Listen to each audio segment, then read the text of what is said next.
এরপরে একজন মুসলমানের দায়িত্ব কর্তব্য হলো গান বাজনা থেকে দূরে থাকা এবং জেনা থেকে দূরে থাকা, ঠিক না? মহান রব্বুল আলামিন বলেছেন, ওয়ালা তাকরাবুজ জিনা ওয়ালা তাকরাবুল ফাহশা, তোমরা জেনার ধারের কাছেও যেও না, কোরা তো দূরে থাকো, ধারের কাছেও যেও না। যাচ্ছে না মানুষ? এখানে আইন অচল করে রাখা হয়েছে। বাংলাদেশে হাজার হাজার মহিলাকে জেনা করার লাইসেন্স সরকারি ভাবে দেওয়া আছে, আছে না? ওয়াজ তো শোনা হচ্ছে জুলাইখা ইউসুফের গল্প এই কিচ্ছা কোরআনে আছে, এই কথা বলেই 2 ঘন্টা পার করলাম। তাই কি হবে নাকি? তাই হবে না। সংক্ষিপ্ত ভাবে অনেকগুলো আইটেম বোঝানোর চেষ্টা করা হবে ইনশাআল্লাহ। বাংলাদেশে হাজার হাজার মহিলাকে রাষ্ট্রীয়ভাবে জেনা করার লাইসেন্স দেওয়া আছে। তাহলে কি করা হয়? এলে কি দোয়া চালিয়ে বন্ধ হবে? ইউনুস খতম করে, মিলাদ করে, জিকির করে, ইস্তেমা দিয়ে, চিল্লা দিয়ে কিছুতেই বন্ধ হবে না। সংসদে আপনাকে যেতে হবে। এই জেনা বন্ধের জন্য বিল উত্থাপন করতে হবে। বাংলাদেশের কোন জেনার লাইসেন্স 2025 সালের জন্য বন্ধ করা, এটা বিল পাস করতে হবে। পরের দিন তাদের জেনা করার লাইসেন্স বাতিল হয়ে যাবে, তাদের একটা গার্মেন্টসে তাদের চাকরি দেওয়া হবে। কি দেশ বাঁচলো না? বাঁচলো না? এই ওয়াজের আপনার দাম আছে। আমার কিছু কাজ আছে, এগুলো রাষ্ট্র ক্ষমতা ছাড়া এগুলো পরিচালনা করার ব্যবস্থা নেওয়া সম্ভব নয়। বাংলাদেশে গান চলে না? চলে না? গান ব্যাপক হারে চলছে। এই গান আর জেনা এই মোবাইল ফোনের মাধ্যমে, ইউটিউবে সহ বিভিন্ন ব্যবস্থাপনায় জেনা ব্যবচারী দেখানো হচ্ছে, ঠিক না? মহিলারা উত্তপ্ত হয়ে, তারা জেনে আসক্ত হয়ে নিজের শরীরকে রক্ষা করতে পারছেন না, ঠিক না? কেচাল ভেজাল শুরু হয়ে যাচ্ছে, স্বামী স্ত্রীর মধ্যে তালাক হয়ে যাচ্ছে, ঠিক না? এর থেকে জাতিকে বাঁচানোর জন্য আইনের মাধ্যমে বাংলাদেশ সরকারকে বলছি, দ্রুত জেনার লাইসেন্স বন্ধ করুন। গান বাজনা জেনা করার যে প্রশিক্ষণ মোবাইলের মাধ্যমে দেখানো হচ্ছে, বন্ধ করুন, বন্ধ করুন, বন্ধ করুন। এরপরে একজন মুসলমানের দায়িত্ব কর্তব্য হলো, ইয়া আইয়ুহাল্লাযীনা আমানু ইন্নামাল খামরু ওয়াল মাইসিরু ওয়াল আনসাবু ওয়াল আজলামু রিজসুম মিন আমালিশ শাইতানি ফাসতানিবুহু লাআল্লাকুম তুফলিহুন। হে মুমিনগণ, মদ, মূর্তি, জুয়া, লটারি হারাম না হালাল? বাংলাদেশে রাষ্ট্রভাবে মদ চালু আছে, মূর্তি চালু আছে, লটারি চালু আছে, আছে না নাই? যারা মাদক সেবন করছেন বাংলাদেশে, এই মাদকতার মানুষদের অত্যাচারে এই জাতির এই 18 কোটি মানুষ কি বিপর্যস্ত হয়ে পড়েছে, ঠিক না? 5-7 জন ছেলে যদি মদের সঙ্গে জড়িত থাকে, ওই গ্রামবাসী মেজাকার হয়ে যাচ্ছে, ঠিক না? ওয়াজ তো শুধু আরেক গ্রুপের ওয়াজ হয়ে যাচ্ছে, কিন্তু এখানে বুঝতে হবে কোরআন যেখানে যে ওয়াজের কথা বলছে সেটাই করতে হবে। এই সমাজকে পরিবর্তন করে ইসলামী সমাজে নিয়ে যেতে গেলে এই বাংলাদেশের ভূখণ্ড থেকে মদ, মূর্তি, জুয়া, লটারির লাইসেন্স বন্ধ করে দিতে হবে।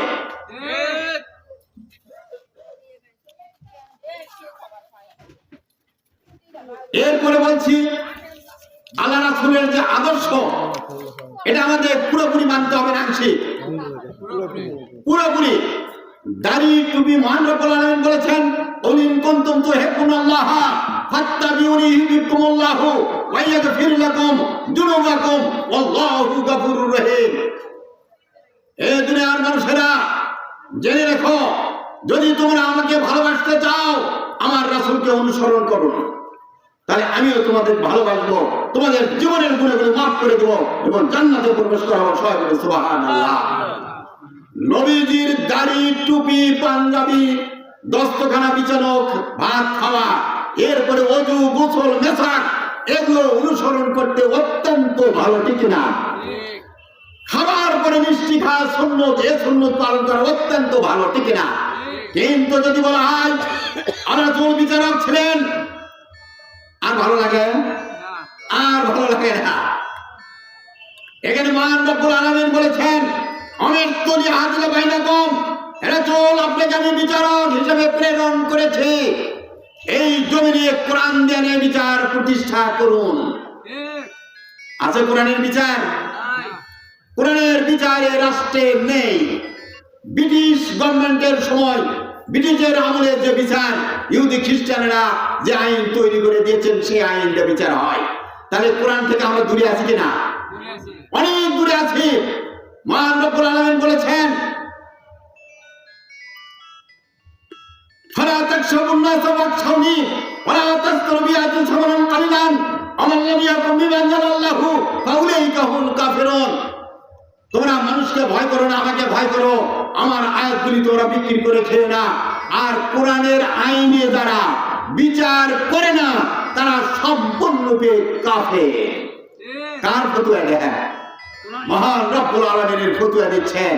আমাদের কোনো ফতোয়া দেওয়ার এখতিয়ার নেই। এদেশে কোরআনের আইন অচল, অচল কিনা? কোরআনের আইন অচল, দিন কায়েম নেই। এই রাষ্ট্র যদি কোরআনের আইন চালু হয়ে যায়, সমাজ থেকে, দেশ থেকে চুরি বন্ধ হয়ে যাবে। সময় লাগবে 1 দিন, 2 দিনও লাগবে না। মহান রব্বুল আলামিন বলেছেন, ওয়াসসারিকু ওয়াসসারিকাতু ফাকতু আইদিহুমা জাযাম বিমা কাসাবা লাকানা মিনাল্লাহি ওয়াল্লাহু আজিজুল হাকীম। চোর পুরুষ কিংবা মহিলা যদি ঘুষ খায় বা চুরি করে তার হাত কেটে দাও। কার কথা? মহান রব্বুল আলামিনের কথা। আমাদের দেশের মানুষ ঘুষ খায় না? খায় না? চুরি করে না? সাধু হয়ে গেছে সব। এখনো চুরি আছে, ঘুষ আছে। মসজিদে এই ভালো স্যান্ডেল নয়, ওরা পয়সা একজোড়া স্যান্ডেলও ভিতরে নিয়ে যেতে হয়, ঠিক না? কেন? মসজিদের দান বাক্স চুরি হয় না? বাড়িঘর চুরি না? দোকানপাট সব চুরি, সব সুযোগ পেলে সব চুরি করবে। আপনার স্ত্রীকে চুরি করবে, আপনার মেয়েকে করবে, আপনাকে চুরি করবে, ঠিক না? সুযোগ পাইলে কোনো ছাড় নাই। এই জন্য মহান রব্বুল আলামিন আইন জারি করেছেন, ওয়াসসারিকু ওয়াসসারিকাতু ফাকতু আইদিহুমা জাযাম বিমা কাসাবা নাকালা মিনাল্লাহি ওয়াল্লাহু আজিজুল হাকীম। চোর পুরুষ কিংবা মহিলা যদি চুরি করে তার হাত কেটে দাও। বাংলাদেশে যদি 5 জন সাব রেজিস্ট্রার যিনারা প্রমাণিত হয়েছেন ঘুষ খাওয়ার জন্য, 5 জন সাব রেজিস্ট্রার যদি হাত কেটে দেওয়া হয় মগরা পর্যন্ত, কয় ঘন্টা লাগবে বাংলাদেশে ঘুষ বন্ধ হতে? বন্ধ হতে সময় লাগবে? এই লোক ওয়াজ করে কি লাভ? এই লোক কি লাভ? আপনার কোরআনের আইন চালু নাই, ঘুষ বন্ধ হবে ওয়াজ দিয়ে। দেন তো 30 লক্ষ লোক ওয়াজ করে, তো একটা ডিসি সাহেবের কেরানির কাছে বা একটা এই যে আমাদের এই তহসিলদারের কাছে তারা খাজনা নেয়, দেন তো ওয়াজ করেন তো। 30 বছর ওয়াজ করেন, 30 জন বক্তা, যেটা হারাম হারাম হারাম হারাম হারাম হারাম। আপনার শুনবে নাকি? একবার হাত কেটে দেন, সব ফিনিশ।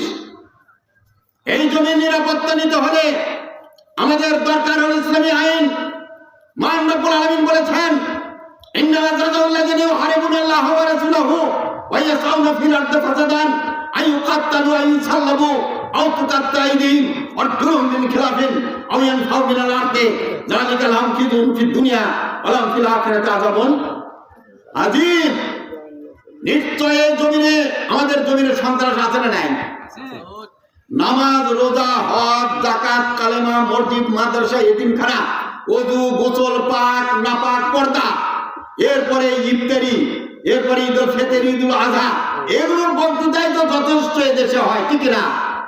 কিন্তু আমি যে আয়াত তেলাওয়াত করছি, আয়াতের দিকে একটু লক্ষ্য করুন। আপনার বাড়ি কি নিরাপদ? এই নিরাপত্তার দরকার আছে না নাই?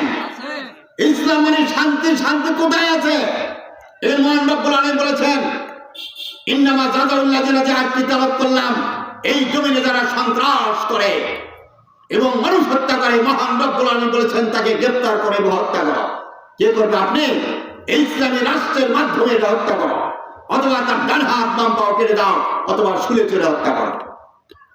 বাংলাদেশে যদি 60 জন সন্ত্রাস যারা দণ্ডায়মান মার্ডার করেছেন, ডাকাতি করেছেন, এই সন্ত্রাসীগুলো যদি যে থেকে বের করে নিয়েছে 7টা হাই স্কুল ফিল্ডে ওই সুরে চোরাদের হত্যা করার সিনারি এই দেশের মানুষ দেখানো হয়। পরের দিন থেকে এই দেশের মানুষ নিরাপত্তা পেয়ে যাবে। সন্ত্রাস তো করা দূরের কথা, সন্ত্রাস শব্দে উচ্চারণ কেউ করিবে না। আপনার স্ত্রী নিরাপত্তা পেয়ে যাবে, আপনার বাড়ি নিরাপত্তা পেয়ে যাবে, দোকানপাট, স্কুল, কলেজ, কোর্ট, কাছারি, অফিস, আদালত, মাদ্রাসা, মসজিদ, গ্যারেজ, ম্যারেজ, হুন্ডার, সাইকেল নয়, সোনার দোকান, এগুলো সব খোলা থাকবে। বাংলাদেশে কোন তালা চাবির কারখানা তো দূরের কথা, বাংলাদেশে কোন তালা চাবির দোকানের কোনো প্রয়োজন লাগবে না ইনশাআল্লাহ। এমন কথা কোরআনে আল্লাহ পাক উল্লেখ করেছেন। একটি আয়াত তোমরা রাষ্ট্রীয়ভাবে কার্যকারী করো, আছে কি সে আয়াত কার্যকারী? আল্লাহ রাসূল বলেছেন সানা থেকে হাজরা মাউত পর্যন্ত একটা যুবতী মহিলা, এই আয়াত যদি কার্যকারী হয়ে যায়, 28 বছর একটা যুবতী মহিলা 3 ভরি 10 ভরি সোনা গহনা শরীরে দিয়া লক্ষ লক্ষ টাকা তার গায়ে যদি হাতে যদি থাকে, সে গভীর রাতে একাকী হেঁটে হেঁটে সানা থেকে হাজরা মাউত, অর্থাৎ ওই রাজশাহী থেকে বগুড়া কিংবা রাজশাহী থেকে নাটোর কিংবা নাটোর থেকে বগুড়া কিংবা আমাদের এই কর্ণপুর থেকে সারেকান্দি, এখানে হেঁটে হেঁটে চলে যাবে গভীর রাতে একটা মহিলা। এই আয়াত কার্যকারী হলে তার দিকে কেউ তাকাবেন না। এর কি আপনারা চান না? চান না? এটা কার্যকারী আপনারা দেখতে চান না? চান না?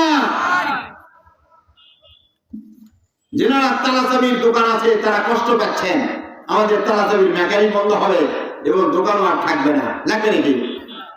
ঘরে তালা দেওয়া লাগবে নাকি?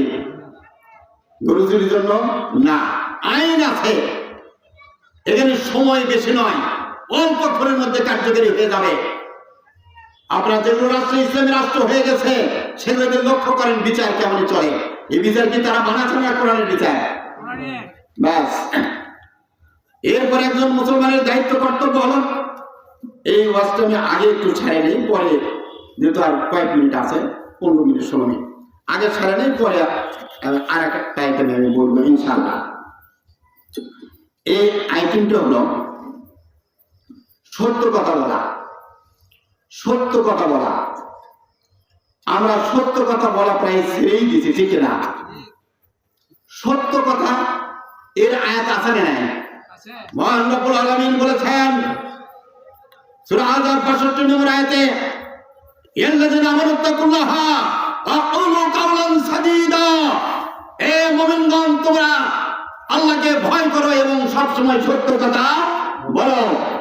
বিগত 16 বছর যিনি রাষ্ট্রের প্রধানমন্ত্রী ছিলেন, শতকরা 99% কথা মিথ্যা বলেছেন, ঠিক না? মিথ্যার উপরে 16 বছরে রাষ্ট্র পরিচালনা করেছেন। এই জাতি আর সত্য কথা জাতির মানুষেরও আস্তে আস্তে ভুলে গেছে, ঠিক না? এর জন্য আপনি দায়ী। এই কোরআনের আইন চালু করার জন্য যারা চেষ্টা করেছে বিগত দিনে, তাদের মধ্যে একজন আলী হাসান মোহাম্মদ মুজাহিদ ভাই, কামরুজ্জামান ভাই, কাদের মোল্লা ভাই, মীর কাসেম আলী ভাই সহ অনেক ভাইকে ফাঁসির কাস্টে ঝুলানো হয়েছে, ঠিক না? তাদের অপরাধ কিছু নয়, তাদের একমাত্র অপরাধ এই কোরআনকে দেশে বিজয়ী করা, রাষ্ট্রীয়ভাবে কোরআনকে প্রতিষ্ঠিত করার তারা চেষ্টা করেছিল, ঠিক না? আজকেও যারা কোরআনকে বিজয়ী করার চেষ্টা চালান, তাদের বিরুদ্ধে মিথ্যা অপবাদ দিয়ে অনেক লক্ষ লক্ষ ভাইকে জেলখানায় আবদ্ধ করেছেন। এখন তারা অনেকে মুক্ত হয়েছেন, লক্ষ লক্ষ ভাই পঙ্গু হয়েছে, লক্ষ লক্ষ ভাই বাড়িঘর ছেড়েছে, অনেকে হিজরত করেছে, অনেকের চোখ হারাইছে, অনেকে পা হারাইছে, অনেকে নিজের মাকে ভাইকে বোনকে হারাইছে। অনেক ভাইরা তাদের আত্মীয় স্বজন পিতা মাতা মারা গেছেন, জেলখানা থেকে তাদের জানাজা করার কোনো ভাগ্যে জুটে নেয়। আসুন আমরা এই সমস্ত কাজের বদলা নিতে চাই না। আমরা বদলা নিব কোরআনের আইনকে এদেশে প্রতিষ্ঠা করার মাধ্যমে আমরা বদলা নিব ইনশাআল্লাহ। আসুন কয়েক মিনিট আছে, আমি আর লম্বা চড়া করবো না। এখানে কয়েক মিনিটের মধ্যে বলছি শরীয়তের বিধানটা, একটু পরে বলছি শরীয়তের বিধান। আমি এখন একটু বলি, আমাদের দেশে তিক্ততার একটা ওয়াজ, এটা কোরআন না হলে আমি বলতাম না। আমাদেরকে আমাদের মাঠে ধরবে না, ধরবে না। আমি যদি কুকুর ডাকি ধরবেন না, ধরবেন না। মহান রব্বুল আলামিন বলেছেন, ইন্নাল্লাযিনা ইয়াকতুমুনা মা আনজালাল্লাহু মিনাল কিতাবি ওয়া ইয়াশতারুনা বিহি সামানান কালিলান উলাইকা মা ইয়াকুলুনা ফি বুতুনিহিম মিনান নার ওয়া লা ইউকাল্লিমুল্লাহু ইয়াওমাল কিয়ামাতি ওয়া লা ইউযাক্কিহিম ওয়া লাহুম আযাবুন আলীম। মাকা 10 ঠিক আছে ভাই, 1-2 মিনিট কিছু হবে না। আল্লাহ পাক বলেছেন, আল্লাহ রাব্বুল আলামিন বলেছেন, নিশ্চয়ই যাহারা আমার কোরআনের কিছু অংশ গোপন রাখে এবং এর বিনিময়ে কোরআনকে যারা বিক্রি করে আর খায়, উলাইকা মাইয়া কুলুনা ফি বুতুনিহিম মিনান নার, তারা আগুন ছাড়া পেটের মধ্যে আর কিছু ঢুকালো না। ওয়ালা ইউকাল্লিমুল্লাহু ইয়াওমাল কিয়ামাতি, কিয়ামতের মাঠে আল্লাহ পাক তাদের সঙ্গে কথা বলবেন না। ওয়ালা ইউযাক্কিহিম, তাদের পবিত্র করবেন না। ওয়া লাহুম আযাবুন আলীম, তার জন্য রয়েছে অনন্তকালের আযাব। এটা কার নোটিশ? এটা কি পালন করা হচ্ছে বাংলাদেশে? এই বক্তব্যের জন্য নাটোরে আমাকে ডেকে নিয়ে যাবে, রনবাগ হাটের ওখানে আমি এই বক্তব্য দিয়েছিলাম এই ধর্ম ব্যবসায়ীদের বিরুদ্ধে। 2 দিন পর নাটোরে একটা দাওয়াত দিয়ে আমাকে নিয়ে যাবে, সেখানে রাত 12টায় মোবাইল করে তারিখ নিচ্ছেন, আগামীকাল একটা মাদ্রাসা মসজিদ আমরা উদ্বোধন করবো, আপনাকে দিয়ে দয়া করে আসেন। আপনার গাড়ি আমরা ফুলতলা পর্যন্ত নিয়ে যাব, এইটুকু আপনি রিক্সায় আসেন। 1 ঘন্টা পর পুনরায় মোবাইল দিচ্ছেন যে ডায়েরিতে কি লিখছেন? আমি বললাম না, এখন রাত 12টা বাজে, আগামীকাল বুঝে সুঝে লিখবো। তারপরে আমি খোঁজ খবর নিয়ে দেখি নাটোরে ওই মসজিদ নেই, উদ্বোধন কিচ্ছু নেই। চুপ করে থাকলাম। রাত 1টা 20 মিনিট আমাকে বলছেন, আপনি ফাজলামো শুরু করেছেন বাংলাদেশে না, আলেমদের ভাত মারছেন না। এরপরে যদি কোনদিন এই আয়াতগুলির উপরে আপনি আলোচনা করেন,